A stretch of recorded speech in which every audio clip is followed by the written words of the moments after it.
Hey guys, it's Ryan here with HobbiesofaMan. Once again, today we're going to be doing What Talk for episode 6. It's a really good episode. I really enjoyed part of it, and some parts I didn't like, and some parts I felt okay with. Mostly, I was pretty positive on this episode. However, I have been thinking about my feelings about the series, and it's kind of difficult to like it. Like, on one hand, this season is 1,000 times better than the first season. However, it is still not true to the source material, and it completely butchers and murders like characterization for its male characters, and does a lot great stuff with the female characters. Now, usually, if this was not the Wheel of Time, I wouldn't really care. I'd be like, okay, fine. It is understandable that, you know, it's time for the female characters to be important. And, you know, if this was a completely new show with a new IP that was focused on the female characters, where they hold the power in the magical society, I would be fine with it because, yes, a lot of times female characters get destroyed for the sake of male characters. But this is the Wheel of Time, where the whole point of the thing is that neither male or female can survive without the other, that they are inherently necessary for each other's survival and fulfillment and life. And, you know, that's why a healing works the way it does, where, you know, they have to combine, they have to do it across. And, you know, there's why Aes Sedai have warders, and why you know, things like that happen. Like the Wheel of Time is not the series to do this with, and it makes me really upset because you can clearly see that the creators of this show can do great character development, can do great scenes, can do amazing stuff with the characters given based on Robert Jordan's work, but they just choose not to for the male characters. Perrin has to fridge his wife, which, first of all, why, if you're so pro-women, why are you fridging a character? And then they completely butcher him. They don't give him any character development at all until this season. And the character development he's been given is purely in terms of his power set and not as a character, which was exemplified last week when he suddenly decided to fight. And the only reason that was, the only situation that was different was that this was a stranger he was fighting for, and that the stranger happened to be a woman. Now, that's weird. That's not working. Matt is useless. He's kind of weird. He did have a good scene here, but I don't know anything about Matt except the fact that he's evil because his family sucks, which his family doesn't suck in the original, you know, source material. Actually, his family was probably the best off out of the 3 boys. You know, his dad was a famous horse trader. His dad had, you know, a great relationship with his wife, so much so that he went out of his way to try to save her from White Cloaks. And his little sisters were powerful individuals in the One Power. They were eventually going to be trained by the White Tower, and his family was very meaningful and good. You know, his dad basically ends up being a lesser version of Rand's dad, but his position in the village is probably better than Rand's dad, right? So he gets butchered again. And then Rand basically just ends up being this weird, like, whiny, like, waste time, or like time waster. This whole season, in the previous season too. And the problem is that he is the Dragon Reborn. He is the reincarnation of the guy that destroyed the world that can also save the world. Why is he not relevant to anything?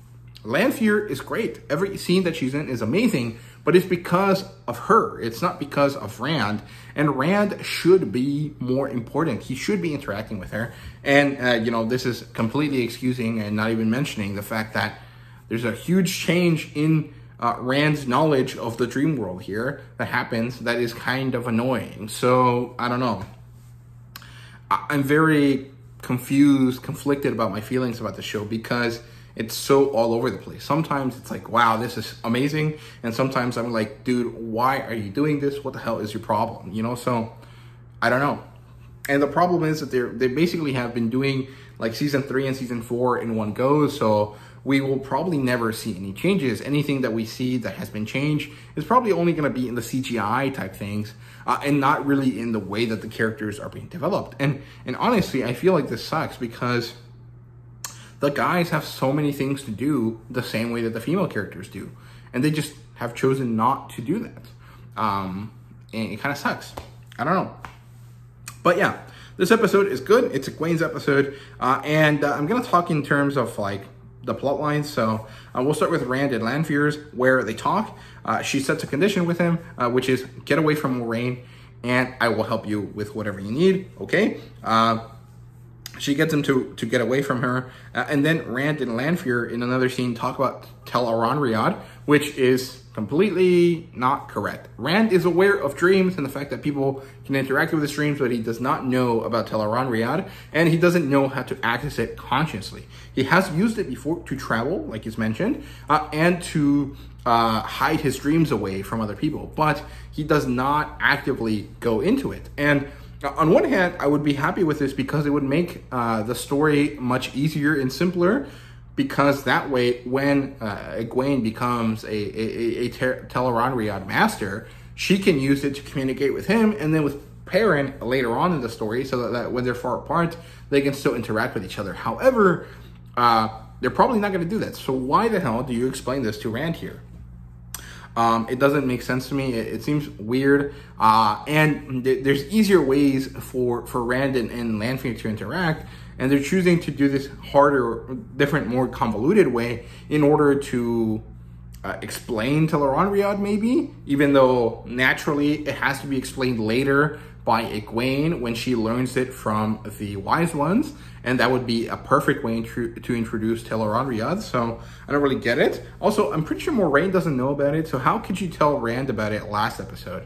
Again, questions and no answers, because no one's gonna deal with it, right? So they'll hide behind this idea that it's another turning of the wheel, which is BS. It's just a bad adaptation, but whatever, right? So yeah. She takes him to see Egwene. He interacts with her, and she basically doesn't believe, because obviously she thinks he's dead, and because it's her dream, so she's kind of like not really aware what's going on. And Lanfear stops him halfway because she's jealous, of course. This brings up another issue where Lanfear now knows who Rand loves actively, and she can easily just murder her. And this is going to be relevant for a later plot point where she hurts Egwene, accidentally thinking that she's someone else, right? So, again, it kind of simplifies things, but also makes it more difficult to kind of get to that point. So, I don't know, but I really like this actress. I think she does a great job. If, for some reason, however, it may happen, we eventually get a Star Wars show that needs a dark, a female Sith Lord, I would love to see her be that, because she has that like almost like campy, pulpy, like I'm a bad bitch vibe that would work so well for like some sort of like dark lady in Star Wars, right? So yeah, then Rand meets with Logain, and this was actually really, really good. It's nice to see them finally use Alvaro Morte's ability to act well. And I enjoyed this. However, I don't think that Logain does this in the books. I'm pretty sure the only person that teaches Rand how to channel is Asmodean. And I'm not sure that he is going to replace Asmodean. So I'm not really sure how this is going to work. But I enjoyed their scene together. It was good. And Rand finally channels for real after Logain tells him to take the power instead of surrendering himself to it. I don't know where Rand learned to surrender himself to it. And I'm pretty sure that the power is not supposed to work for him at all if he tries to do that. So he's been channeling before, or he hasn't, and he just thinks he has. I'm not really sure. I know the one time where he channels during the ways would definitely be him, because he'd be like reacting subconsciously, and so he might be able to wield it then. But I'm pretty sure that means that he didn't kill the Fae, and that's kind of weird, because we saw him do it, and we know that we saw him do it because he had colored weaves. So I'm not really sure how to make that work in my head, but it is what it is. He finds out she's in Falme, and so he wants to go there, and he finds Matt, and their interaction was nice. I really enjoyed their brotherly bond that they show, but also I feel like Rand should have punched Matt for leaving them behind, and then explained the situation, and Matt had no questions for Rand, and so it feels really ridiculous. Like, they're just kind of avoiding the whole issue of the last 2 episodes of the previous season, even though they could easily find a way to kind of edit that to include this new actor in some way and take advantage of the fact that this is a digital platform and that they can change things and make things better, right? So I don't know, but I didn't love the fact that they didn't ask questions about each other. They just kind of were like, oh, hey man, nice to see you, let's keep going. Again, it's kind of weird, but yeah. And then as soon as he's trying to leave, he gets stopped by Lan, who met with the Amerlin Seeds, was told he was a dark friend, even though this is clearly like the one time or the one person that you can't think is a dark friend, because this guy has been fighting the darkness his whole freaking 50 years of life, dude. Like, this guy's like, this guy is the anti-dark friend. He is so close to the light, he probably takes it up the butt from the creator. Like, dude, come on. There is no way that this guy can be a dark friend, and I hate that they made this a plot point. Again, this weird focus on these Aes Sedai that have nothing to do with anything is so weird, because it happens too often in the show, and it's kind of annoying. Like, dude, every second that you spend with one of these Aes Sedai, you could have spent with Rand or Logain or Matt or Perrin or literally anyone else. Why are you wasting so much time? You took out the 2 seconds or the 3 seconds that it takes to do the opening scene to have longer episodes. You know what else you could do to have longer episodes that mean more? Remove all of these stupid extra Aes Sedai storylines that have nothing to do. Erase episodes 4 and 5, and honestly 7 and 8 of the first season, and focus on the actual characters that matter, right? So, I don't know, but it is what it is. The Matt and Min storyline is okay. They manage to arrive at Carrion. She meets with Ishamael, and they reunite, but like I said, it's too easy. And then there's an emotional issue between Matt and Min, where Matt realizes that she was playing him. And I really like this part of the story. It was really good to showcase Matt's acting skills, the actor's acting skills, and he did a great job. Honestly, great episode, or a great scene in the episode. I really liked it a lot. So yeah. Then Moraine and her sister talk, and it's pretty interesting. It's very interesting, but I'm getting a bit wary of it because it's taking a little bit too long. And I'm not really sure if this is because it's trying to set up the wedding thing so that we can have, you know, an important moment in episode 7 or not. So I'm curious to see how that works. But I like it. Then Liandrin and Lanfear have a situation, and I really like this part of the episode. Lanfear's acting here is so good because she comes off as this like nice, gentle person, and then she goes crazy and like murders this guy.